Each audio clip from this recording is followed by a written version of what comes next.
Bago po ang lahat, nais kong ibigay ang pinakamataas na pagpupuri, pagluluwalhati at pagdadakila tanging sa ating pinakamamahal na Panginoong Hesus po lamang. Double honor and respect to our beloved parents in the Lord, beloved Honorable Pastor Wilde Estrada Almeda, and beloved Assistant Pastor Lina C. Almeda. Patuloy po nating alalahanin ng mga ginintuang turo at aral na iniwan ng ating minamahal na mga magulang sa Panginoon. At ganon din po, inais ko pong ipaabot ang pagbati sa atin pong mga beloved Almeda children, Almeda grandchildren, at sa lahat po ng bumubuo ng Almeda family. At akin rin pong pinapaabot ang pagbati sa ating beloved ordained preacher, Kuya Edgar Dayawon, sa kanya pong buong pamilya, sa lahat po ng mga beloved preachers, beloved workers, instrumentalists, beloved choirs, at sa lahat po ng mga baguhan, sa ating pong mga newcomers, beloved brethren, isang mapagpalang araw po sa inyong lahat. Nais ko pong purihin at dakilain nating pinakamamahal na Panginoong Hesus sa araw na ito sapagkat tunay nga po na grabe pong magpala ang ating pinakamamahal na Panginoong Hesus. Sa aming buhay, mga minamahal, way back 1998, nandun po kami sa grabeng karamdaman, grabeng bisyo, grabeng kahirapan ng buhay. Ang aking pong, kami nga po pala ay nakakilala sa pamamagitan po ng TV program. Sa Channel 13 po, napanood po ng aking beloved father ang banal na gawain ito. Noong panahong yun nga po, mga minamahal, ang aking mahal na ina ay meron pong karamdaman. Isang karamdaman po na walang kagalingan.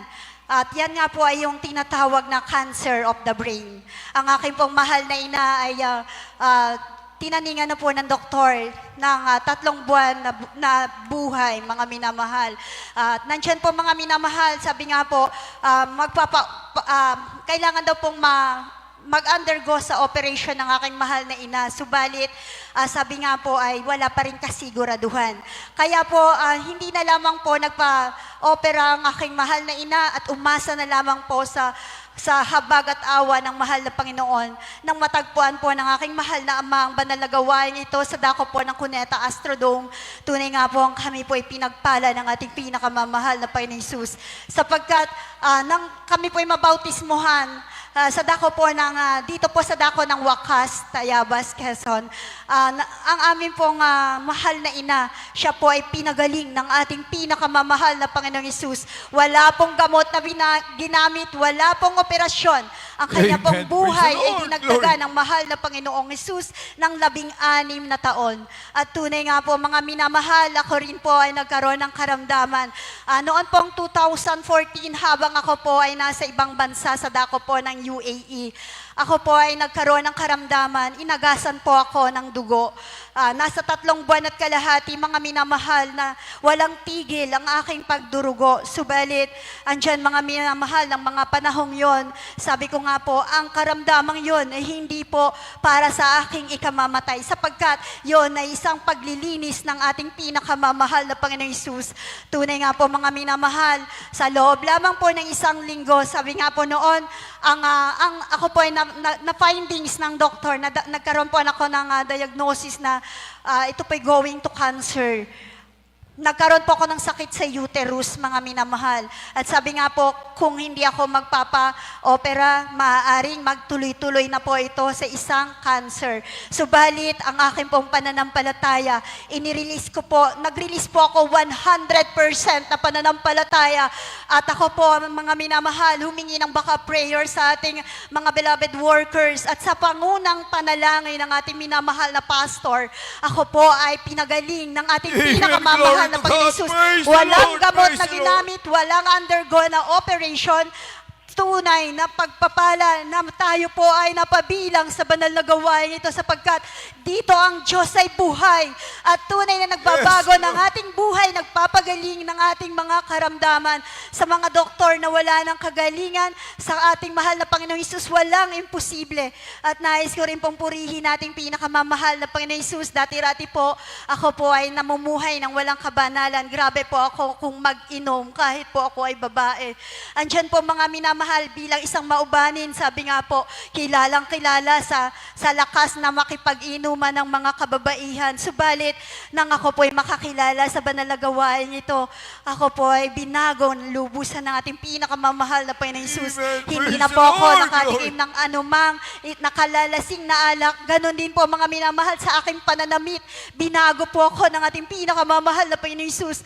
Binihisan ng may kabanalan na dati-rati po talagang paborito kong magsuot ng pantalon, magsuot ng short. Subalit dito, wala pong imposible, hindi po tayo magbabago, kundi ang mahal na Panginoon Hesus ang magbabago sa atin. At tunay nga rin po, nais ko rin pong luwalhatiin natin pinakamamahal na Panginoon Hesus. Dati-rati, grabe pong kahirapan ng aming buhay. Subalit, sabi nga po, sa pagtatapat, mga minamahal, ito po ay susi ng pagpapala.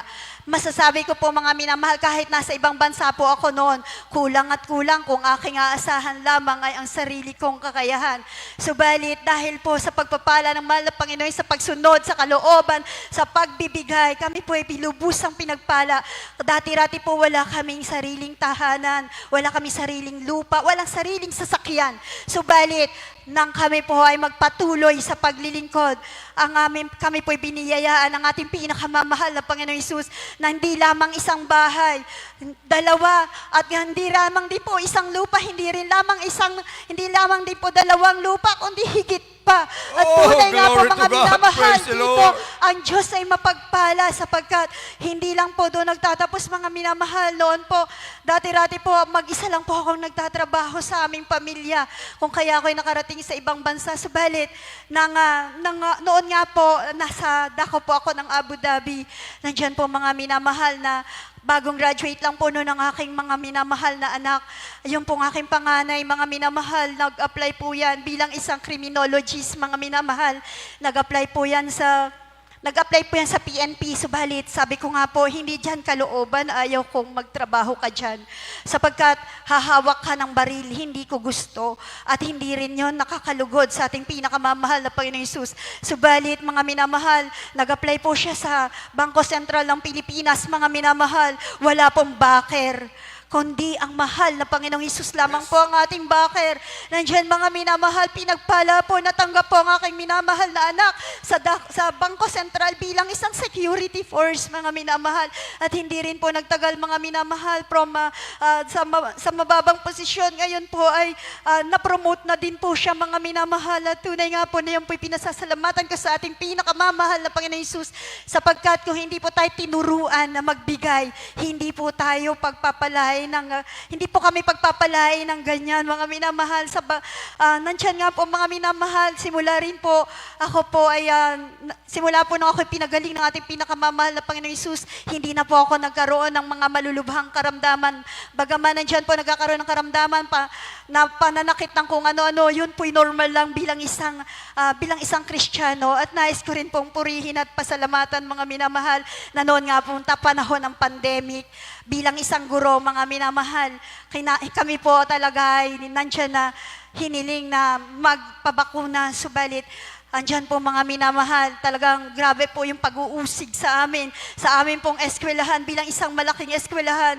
Halos 2 na lang po kaming natira na hindi nagpapabaksin, hanggang sa talagang ginigipit na po ako, mga minamahal. Nandyan po mga minamahal na sabi ko, tanggalin nyo na lang po ako sa trabaho, hindi ako magpapabaksin, sapagkat ang aming Diyos sa Jesus Miracle Crusade ay buhay. Yes, amen. Praise the Lord. Hindi po kami magkakaroon ng anumang karamdaman. At tunay nga po mga minamahal, na tapos ang pandemic, nandyan mga minamahal, muli pinabalik po kami sa pagtuturo nang wala po kaming vaccine. At yan po'y pinasasalamatan ko sa ating pinakamamahal na Panginoong Hesus. At ang lahat po ng kapurihan, pasalamat tanging sa ating pinakamamahal na Panginoong Hesus po lamang.